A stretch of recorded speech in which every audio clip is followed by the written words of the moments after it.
Që do të thotë, ka deshtuar, ndryshimi ishte aq drastik, do të thonë që keku i jonë, ndërkohë që nga keku e blen me 66 euro. E konsumatorit ja shet me 2 fishin. Ka pasur shumë qytetarë të revoltuar për faturat e rrymës që kanë ardhur. Nashta ke ndëgjuar ke po për ndryshimi ishte aq drastik sa unë njëherë nuk e besova. Tha shikoni se du të jetë në gabim teknik në matja. Mirë po, dikush, disa persona, disa faktura, kem shku, i kem verifiku dhe kem konstatu se është sakt kjo rritje në atë formë. Dhe më thonë, gama e kesh përdërimive, kesh qëvrisjeve, kesh menaxhimit e vjedhjes, drejt për drejt vjedhjes, vazhdon që nga fenomeni Martin Berisha në diplomacia tje dhe firma Gen, dhe më thonë që keku i jonë, ja shet kecit megavatin me 66 euro, ndërkohë që vetë e shetë me 400 dhe 500 e tregton, dhe me të njëjtin çmim ja blen Kosovës, kurse qeveria jonë subvencionon kecin si kompani private, që e kontestonte kur ka qenë opozit, me ble rrymë me 400 dhe 500 euro megavatin, ndërkohë që nga keku e blen me 66 euro. E konsumatorit ja shet me 2 fishin. Pra, kjo është situata. Kjo është në rrymë. Kështu është në rezervat shtetit, kështu është në investime, kështu është në menaxhim të buxhetit. Një qeveri që thotë, unë po i kursej dhe përruj parën e shtetit, është qeveri mashtruese, është e dështuar, sepse ajo është pare, buxheti i shtetit është pare, që krijohet nga kërkesat e subjektëve të buxhetit për zhvillim. E ti atë parë nuk ke nevojë me rujt, se ajo është destinuar mu shpenzu brenda vitit. Kjo qeveri të gjithë investimet ka kapitali ka 37%, që do të thotë, ka deshtuar dhe qytetarit duhet të lexoj. Mbase kjo lëmosha, krahas kësaj propagande mashtruese për 3 vite qeverisë, i ka kënaq atë kategorinë që janë të paaft me realizu të ardha, cilët janë ato pensionerë të gjorë edhe fëmijë që po rriten.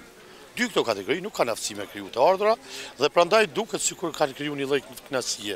Mirë, po kjo është një lëmosh mashtrimi, sepse përndryshe në çdo aspekt ky shtet ka falimentuar. A kjo me rrymën, kjo është skandaloze. Unë mendoj dhe si subjekt politik që sot e kemi ideu që duhet kriju një komision parlamentar për ta hetuar këtë temë. Sepse unë kam shumë dyshime se këtu ka një keqpërdorim banal.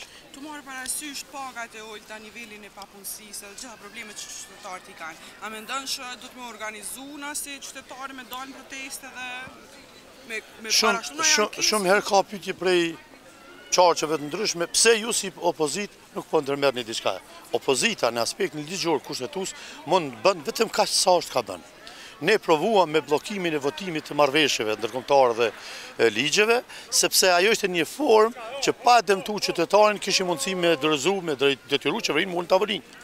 Këta e nxorën propagandën, se kanë mekanizme me propagandë shumë të zhvilluar, e nxorën propagandën se sikur ne nuk po i nënshkruajmë marrëveshje dhe si pasojë Kosova nuk po merr pare nga këto donacione ndërkombëtare. Nuk është e vërtetë. Kosova nuk merr asnjë parë nga asnjë fondacion botëror ndërkombëtar, sepse është nën sanksione ndërkombëtare. Ne mund t'i miratojmë ato, kalun ato, sepse bashkëpunoj Aleanca e LDK dhe ato kalun. Asnjë parë Kosova nuk e merr nga banka botërore, nga kufar fondacioni, sepse është nën sanksione. Jo vetëm Kosova si tërësi, po me theks forca. Prandaj kjo ishte një mashtrim. Mekanizma të tjerë si parti opozitare nuk kem. Ne nuk kemi parti që thrasim qytetarët me dalë në rrugë, sepse ata që dalin në rrugë, kur unë i thras, ata janë njerëz që nuk gjujnë me gurë dhe me ngjyra e me vezë. Janë tjetër kategori. Kështu që ne nuk e kemi atë mekanizëm, qytetarët janë mësuar me pa këtë lloj protestash, këtë lloj opozitarizmi, domethënë me kallë institucione, me flake, me gjujt, me armë, ku ta diun. Këtë se kanë nga neve. Atëherë çka mbetet? Shoqëria civile dhe vetë qytetarët të marrin gjitha masat të drejtat e tyre demokratike të protestës dhe ta ndalin këtë qeveri kuislingje që nuk po shkatron vetëm në aspektin social-ekonomik, por edhe politik dhe të çështën e pavarësisë dhe funksionalitetit të shtetit. Faleminderit shumë. Faleminderit, gëzuar vitin e ri, provojnë gjithë qytetarët gjën energji pozitive me festu përkundër këtij mjerimi në cilin jemi. Faleminderit. Respekt.